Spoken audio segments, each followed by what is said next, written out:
Hello, we're glad to have you join us on the news on NT International, reaching you live from Abuja. I am Ruth Aguele. Let's take the headlines. President Buhari launches 2019 Armed Forces Remembrance Day Emblem Appeal Fund, emphasizes that Nigeria's peace is non-negotiable. World Food Day celebrations, federal government to provide financial support for smallholder farmers.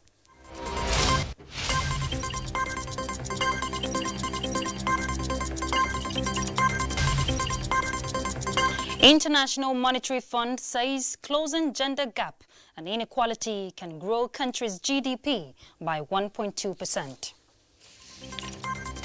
And here is the news in details. The federal government is reassuring Nigerians that it will neither abdicate its responsibility nor fail to provide them an atmosphere devoid of security threats and criminality for a stable and prosperous future.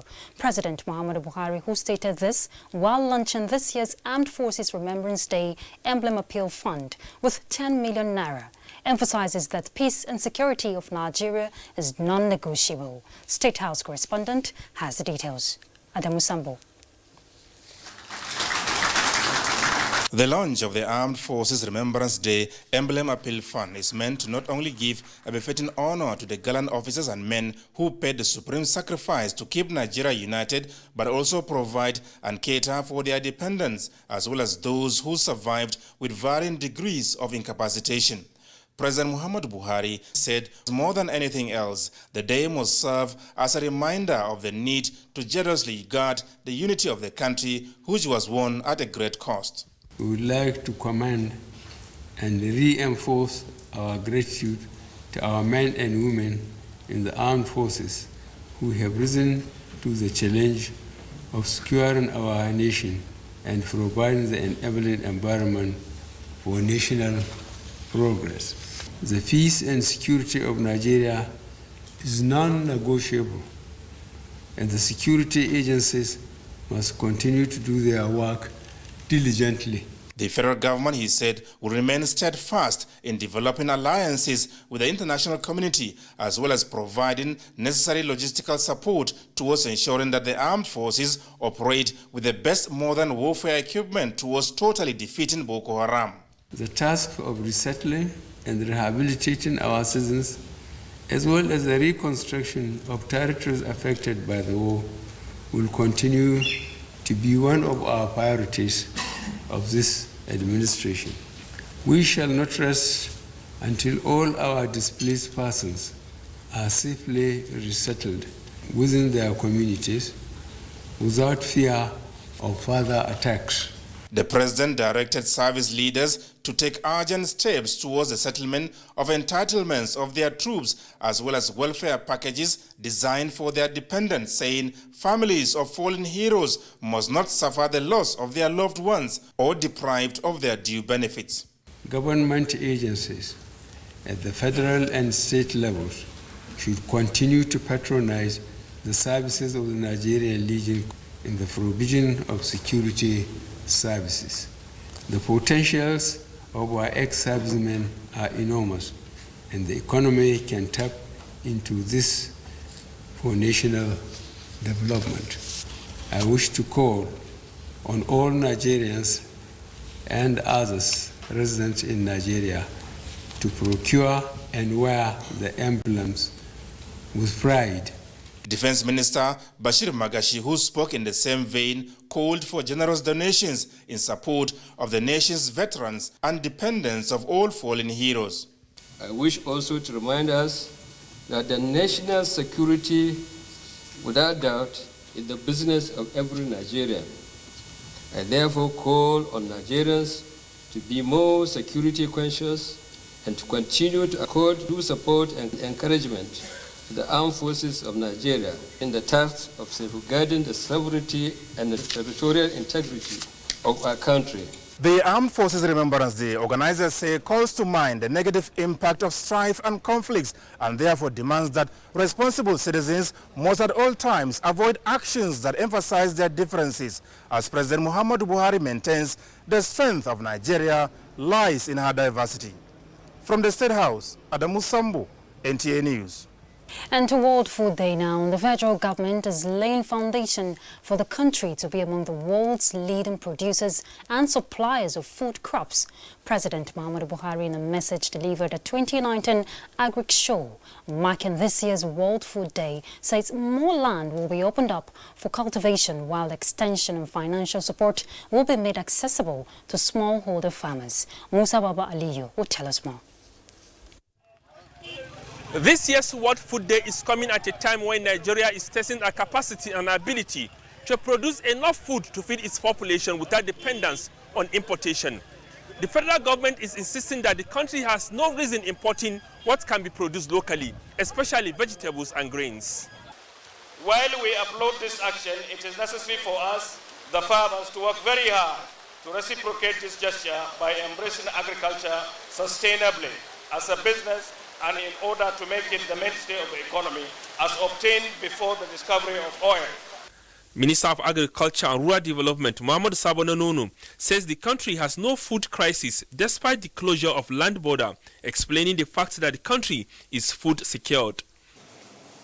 We are producing enough now to feed ourselves. And I think there is no hunger in this country. But if you say some inconveniences, yes. Agriculturists are of the view that the country has been experiencing steady increase in her food production and supply since 2016.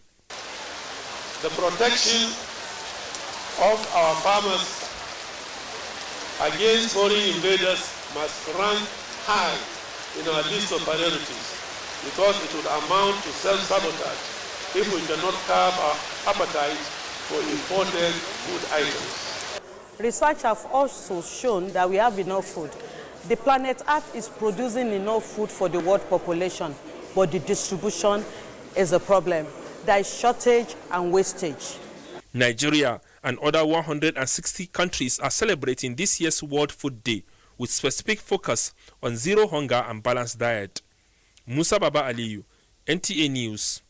And still on agriculture, the race to meet the presidential challenge of returning the country to the January to December fiscal calendar continues with an interactive meeting between the National Assembly Joint Committees on Agriculture and Rural Development and the Federal Ministry of Agriculture and Rural Development, as well as agencies, institutions and parastatals under it. National Assembly correspondent Vivian Idekbefo will tell us more. From the Federal Ministry of Agriculture reveals that Nigeria has about 70 million farmers, a figure experts believe is inadequate to feed the nation's 190 million population. This and how to effectively address challenges of innovation and lack of research by institutions saddled with such responsibilities form the basis for this meeting as the National Assembly works to meet its 3 weeks target to conclude all appropriation-related matters for transmission to the Executive for assent.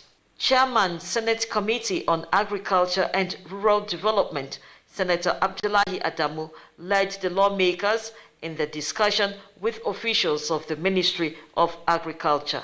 In line with the 9th National Assembly set goals and legislative agenda, set to make national economy great and to ensure optimal welfare and quality of opportunities for Nigerian citizens. These can only be achieved as a result of good budget performance of the executive.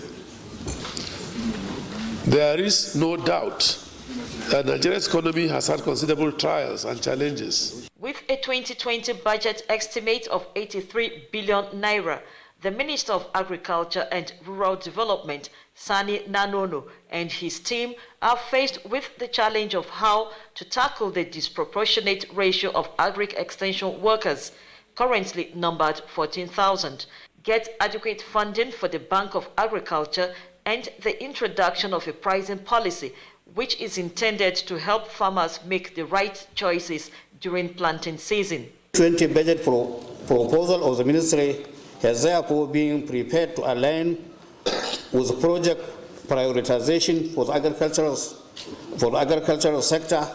The projects involve broad areas with key deliverables. that are consistent with the economic recovery program to achieve quick transformation in the agricultural sector. If you look at it critically, we have problems of insecurity and unemployment. And with the conversation we have with the ministers and the farm said, for the first time, I think the sky is our limit. Going forward, the lawmakers want certain aspects incorporated into the financial document to stem what they describe as perpetual rollover of projects in their constituencies. I look at what you have for 2020 and what the ministry had in 2019 or has in 2019. It appears it has not addressed the issue of post-harvest. My basic concern is fundamentally on the issue of the Northeast. How do you synergize the security aspect in that area and your projects? I have a feeling that we do not have control over the pesticides we use. So what have we done to look at this issue? The meeting rose in agreement to support the current directive on partial border closure, as both parties consent to the need to harmonize funding strategies with the Central Bank of Nigeria while working towards achieving the president's target of lifting 100 million Nigerians out of. We apologize for that. That report was by Vivian Idekbefu. All right, let's talk judiciary now. The legal system in Nigeria encourages freedom of expression and fair hearing as part of the bundle of rights under Chapter 4 of the 1999 Constitution as amended. This and other rights are protected by the courts. In this report, Dele Atumbi takes a look at the implications of comments on matters pending before the court of competent jurisdiction. Section 6 of the 1999 Constitution establishes the courts and vested the judicial powers in them.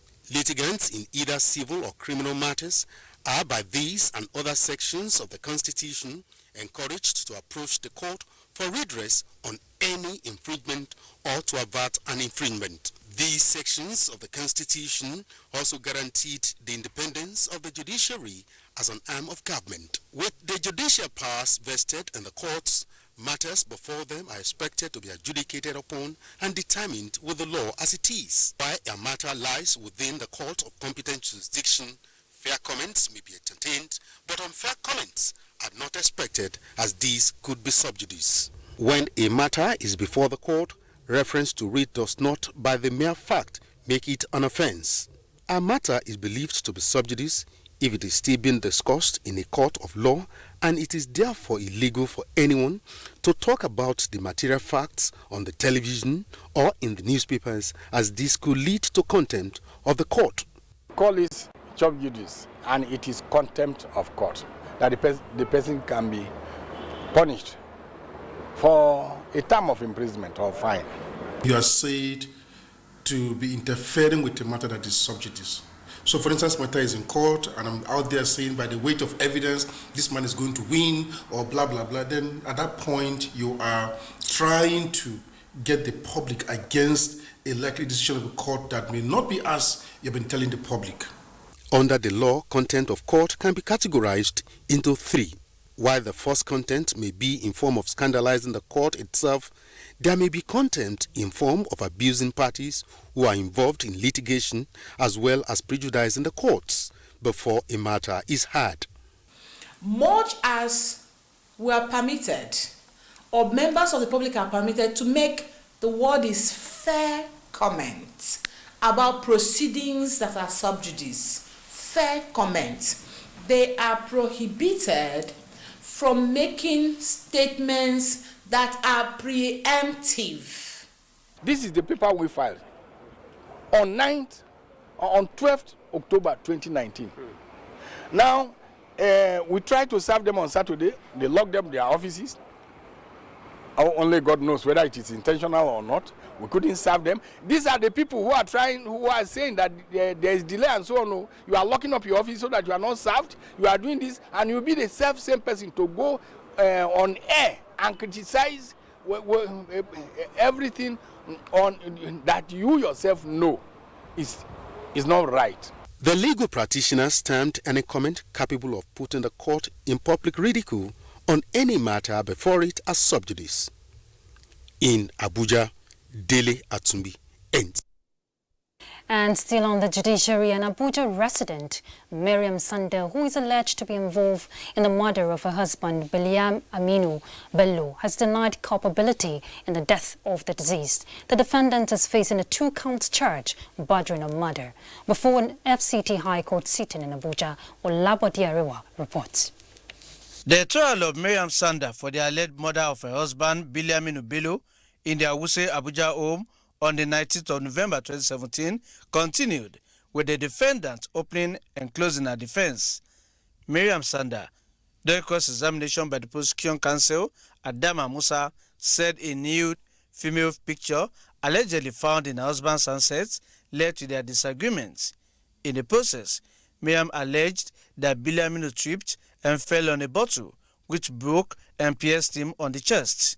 The prosecution counsel tendered several exhibits, including her witness statements at the Maitama police station after the incident. In the statement read in the open court, she had allegedly admitted breaking the bottle in anger following her claim that Biliam Aminu molested her. Though she alleged that their 2-year marriage had not been peaceful, she denied killing her husband. During the trial, the prosecution and the defense teams called 6 witnesses: her mother, Memunatu, her brother Aliu, and her housemate Sadia were accused of conspiracy in the case. Just give us a statement, please. No, there's no need. Miriam Sanda's alleged action is contrary to Section 221 of the Penal Code. The court, having heard the evidence from other parties in the matter, fixed the 25th of November for the final written addresses by the defense and the prosecution team in Abuja. Olabode Arewa, NTA News. All right, let's go on a break. We'll be back, so please stay tuned.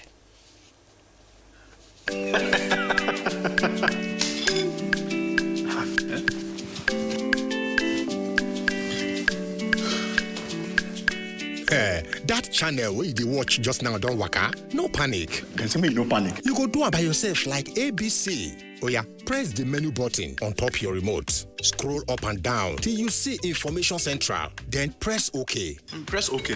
Check the signal strength and quality. If the signal strength and quality pass 70, make you press the exit button, go back. Go advanced options, then choose installation, then go to reset and press OK. Press OK. Wow, now you fit catch all those channels with the one miss road by yourself. Yes, make your group for no loss. You see as I do, Abi? And I see as I do, Go TV. Live it. Love it. And I see as NTAI has gone mobile. Catch your favorite programs anywhere in the world by going to Play Store on Android and App Store on iOS. Search for Vision TV UK, download and install. Then you're good to go.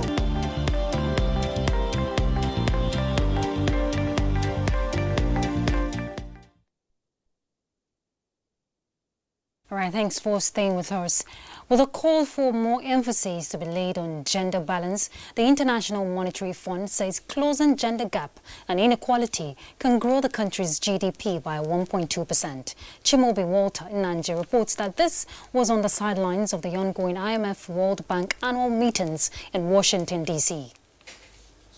With a population of about 200 million people in Nigeria, women, of course, account for 49.33% of that population. But this, experts say, has not accounted for an economic gain for the country, as women engage more in petty businesses, especially in the rural communities.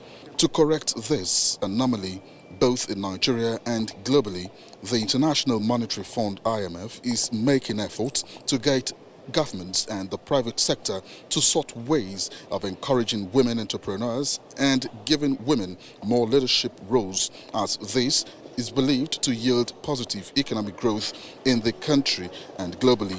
Making sure that the economic advantages of women participating do not create huge disadvantages in families. For example, having childcare. Again, childcare benefits men and women, but it benefits women labor market participation more. Now, the meeting aims, among other things, to grant financial access to women and address other issues that affect women's bargaining power in ensuring that their role as women is felt economically in the country. In Washington, D.C., I'm Chimobi Walter Naji. Thanks, Chimobi. And back home, still on the financial sector, here is Onengie Fineface with details. Talking about minerals and mining, the Nigerian National Petroleum Corporation (NNPC) has announced the discovery of hydrocarbon deposits in the Kolmani River 2 well on the Upper Benue Trough and Gongola Basin in the northeastern part of the country. A release by the Acting Group General Manager, Public Affairs of the NNPC, Samson Makoji, states that the NNPC acquired 435.54 square kilometers of 3D seismic data over Kolmani prospect in the Upper Benue Trough, Gongola Basin. Preliminary reports indicate that the discovery consists gas, condensate and light sweet oil of API gravity ranging from 38 to 41 found in stacked silicilastic reservoirs of Yolde, Bima and pre-Bima formations. The International Monetary Fund has urged policymakers around the world to work assiduously towards reducing regional and global trade tensions so as not to increase market vulnerabilities. This, they say, will adversely affect capital inflows and foreign direct investments. The IMF also says that non-Paris Club agreements in Africa grows the issues of debt vulnerabilities on the continent. That's it on Business News segment. I'm Onengie Fineface. All right, thank you, Onengie. Now, Minister of Labour and Employment, Chris Ngige, has promised a makeable resolution of the lingering issues of consequential salaries adjustment between the federal government and organised labour. He gave the assurance in his opening remarks at the day 2 of the meeting holding at the conference room of the ministry. The meeting, which has been attended by all members of the negotiating committee, including the head of the Civil Service of the Federation, Wages and Salaries Commission, and organised labour unions, is expected to conclude the agitations on salary issues and arrive at a figure. The meeting has gone into a technical session behind closed doors. And President Muhammadu Buhari has approved for immediate implementation of additional cost-saving measures aimed at instilling financial discipline and prudence, particularly in the area of official travels, in a bid to curb leakages, and ensure efficiency in the management of government resources.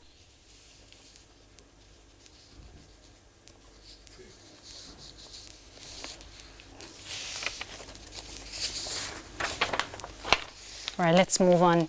The Federal Executive Council this Wednesday approved more than 2 billion naira for the provision of critical infrastructure to further strengthen security in the nation's aviation sector. Now, this is coming less than a week after the sector was adjudged as one of the most secured in the aviation world. The Council equally approved the construction of 2 oil and gas parks towards providing better service for the petroleum industry in Nigeria. State House correspondent Jide Onifade reports. All right, we'll bring you details in our subsequent bulletin. And in another development, Secretary to the Government of the Federation, Boss Mustafa, has advised the general public to be aware of fraudsters and their cohorts who use his designation and office to defraud unsuspecting Nigerians. Here's the report. In a statement, Boss Mustafa said his attention has been drawn to unrelenting activities of faceless persons using the social media and other platforms to lure unsuspecting members of the public to submit their curriculum vitae at a fee to a non-existing desk at the office of the Secretary to the Government of the Federation for Federal Government Appointments. Similarly, inaccurate information is being peddled about constituency projects being executed under his office, while numerous forged introductory letters purportedly issued from his office seeking diverse favors from individuals and corporate entities for personal gains are in circulation. Boss Mustafa notes that for the avoidance of doubt, his office neither executes nor supervises constituency projects, and that measures have been taken to track these imposters and bring them to justice. All right, up next is foreign news with Justin Bem-Unyi.